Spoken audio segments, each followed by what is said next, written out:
今回の産業まとめ。インドを嘲笑した中共公的機関。無言の削除でさらに炎上。嘲笑はこれだけではない。中国長安網。これは共産党の中央政治法務委員会という党の機関ということですが、この公的機関の SNS 投稿に非難が集中しました。長安網はウェイボーのアカウントに、中国の天下 vs インドの天下というタイトルで、左側には最近打ち上げに成功した中国の宇宙ロケットの写真。右側には新型コロナウイルスの感染拡大で苦しむインドの火葬場の写真を並べ、インドは1日で新たに40万件が診断されたというハッシュタグをつけました。これは明らかにインドの感染爆発を嘲笑したものだとして在中インド大使館は投稿が掲載されたウイボーに対して抗議。この投稿はすぐさま削除されたようです。中国国内ではネット上で賛否の声が大量に投稿されましたが、長安網側はこれに対するコメントを発表していません。こうした対応がさらに批判を招き、中国ネットからは非人道的であり、激しく叩かれるべきもの。罪のない人の死に拍手をすることが国威発揚につながるとは思えない、などといった怒りのコメントも多く見られるようです。中国メディアもこのニュースを取り上げていますが、こちらは削除されていません。さらに問題なのは、中国の公安部公安局や天津市人民検察院といった別の公式アカウントも火山の写真を並べるなどして嘲笑していることです。民間メディア環球時報の編集長も、これはあまりに不適切だとして批判しています。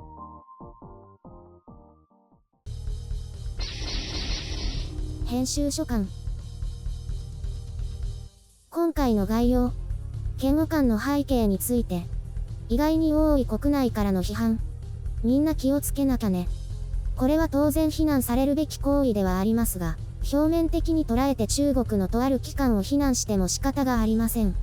まずはこれが起きた背景から説明していきますね。インドが変異種のために1日で40万人以上の新規確定者が出て、本当に大変な状況だというのはご存知かと思います。酸素吸入器や酸素自体が不足するなどの危機的状況に、世界各国が支援の手を差し伸べています。中国もその一つです。中印関係は未だ良い状況にはありませんが、こうした状況にお互いが我を張っている場合ではないことは容易に理解できるでしょう。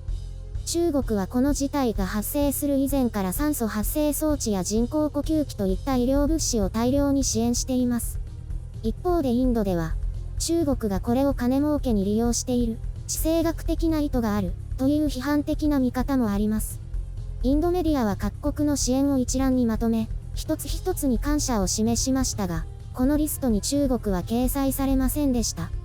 国境問題で両国関係及び世論は最悪の状態で、中国の支援に対して感謝の言葉もないことに中国側は苛立っているようです。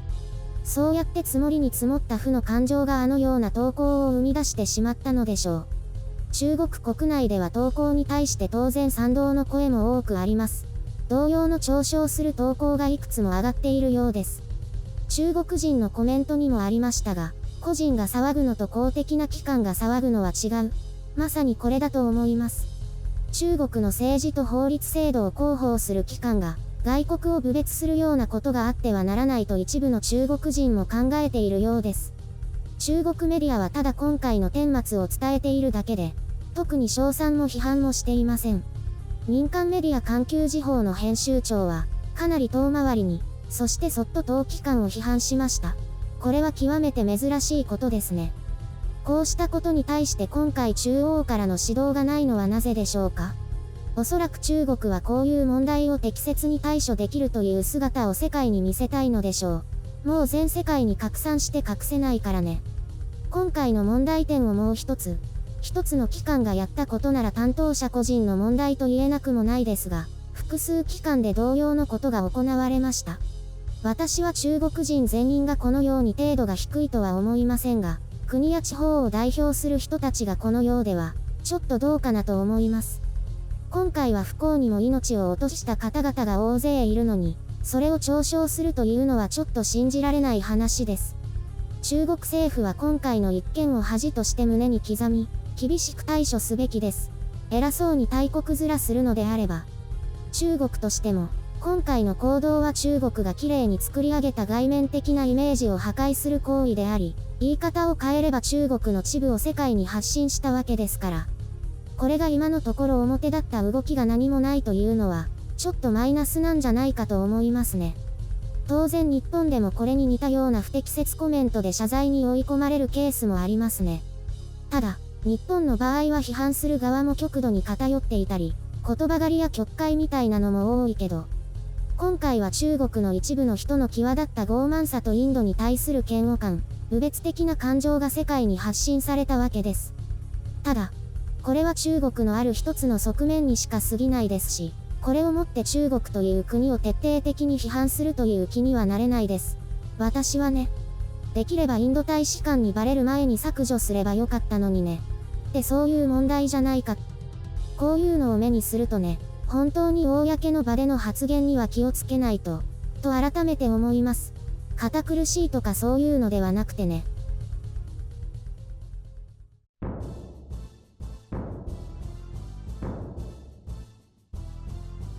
ああ、これはやっちゃったってパターンだね。ちょっとね。これは誤解を招いたとかじゃなくて、意図的に受けを狙って批判を浴びる最悪のパターンの一つだね。受けると思ったのかな？ちょっと死を扱うのはどうかと思うけど。これは間違いなく受けると思ってやってるね。ネット愛国者が大笑いして拡散しまくる姿でも想像したんじゃないかな。その、ネット愛国者の反応はどうだったの？もちろん上々だったけど、それも全員が全員ってわけでもなかったし、当然ネット愛国者じゃない人もたくさんいるからね。そうなの？中国ってみんなあんな感じじゃないの？どちらかというと政治的なものに関わりたくない人が多いようだね。天安門事件の教訓ってところなのかな。それって30年前とかの事件でしょ？若い人とかは知らないしわかんないんじゃないの？いや、きっと大人たちの行動や発言を見て、政治に関心を持ちすぎることが危険というのは悟っていると思うよ。そうなんだ。ちょっと思ってたのと違うな。テレビやネットに出てくるのはほんの一部の人だけだよ。あれが全てではないし、地域差もあるし、本当にいろんな人がいる。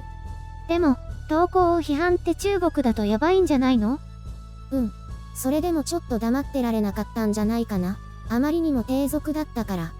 でもそれで捕まったりしたら大変だよね。ほら、その可能性だってあるでしょ？それは当然あるけど、おかしいと思ったんだろうね。で、当局にはこれをきっかけにマークされるかもしれないし。ああ、やっぱりそういう罠があるんだ。怖いね。そういうところは抜かりないでしょ。中国政府も、転んでもただでは起きないよ。やっぱり中国批判は怖いね。ゆるりんも気をつけてね。今回は取り立てて批判もしてないし、何かあれだけ勉強ができていい職に就いたのに、間抜けな人もいるんだなーって。へえ、投稿した人って頭いいの？多分エリートだと思うよ。そうなんだ。その割に投稿はなんていうか、かなりひどいよね。あれって一応親父ギャグなのかな？多分そのつもりだと思うけど。かわいそうに。降格とか減給かな？多分ね。っていうかそういうところ突っ込む？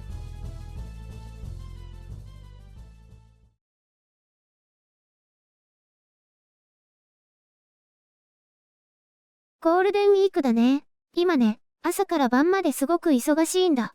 草むしったり、木を切ったり、やることいっぱいあるんだよね。はいはい、あつ森ね。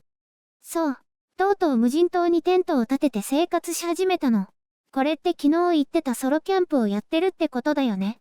かわいい動物さんたちがいて楽しいよ。まさか一日中やってるの？だって本当に色々忙しいんだよ。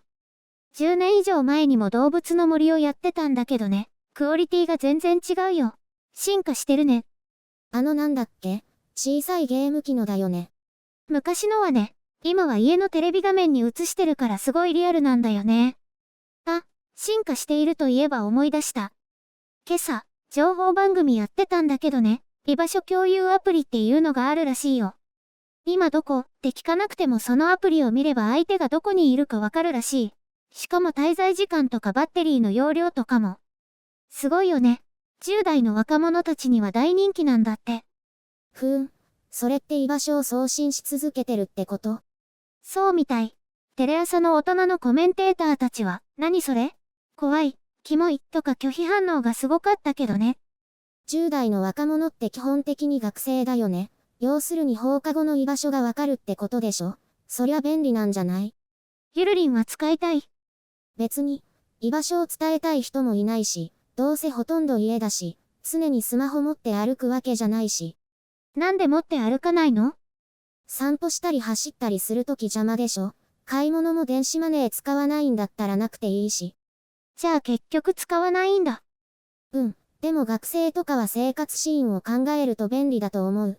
そもそもの行動範囲も人付き合いも狭いだろうし、お互い知りたいってのはわかるよ。そうだよね。私も家族や仲がいいことだけ居場所共有するなら別にいいと思うけどな。なんかそのコメンテーターたちの拒絶感がすごくって、そんなに？って笑っちゃった。年齢を重ねると隠したいことも増えていくのかな？